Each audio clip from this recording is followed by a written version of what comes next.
圓肩越拉越遠，99% 嘅人都會忽略嘅肌力失衡。圓肩、寒背、弓背呢一啲唔單止係體態嘅問題，長期係咁係會令到呼吸短淺、肋骨外翻，仲有膊頭繃緊啦，所以個人好易冇精神同埋頭痛。肩胛嘅錯位令到有一啲人即使好瘦，望落去都仍然係水桶腰。其實我哋嘅膊頭本來就係人體最鬆動嘅關節，不停咁樣拉鬆佢，唔單止幫唔到個問題，仲會令到你嘅圓背越嚟越圓㗎。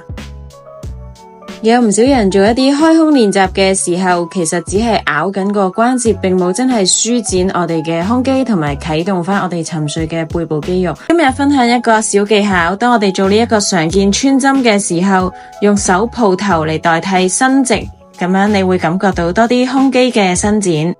寒背仲牽涉到胸腔黏連、肋骨錯位、呼吸模式等等一連串嘅問題。想知更多 DM 我啦。我哋嘅教學社群肌力覺醒已經上線啦，點擊鏈接立即加入，一齊開展無痛生活啦！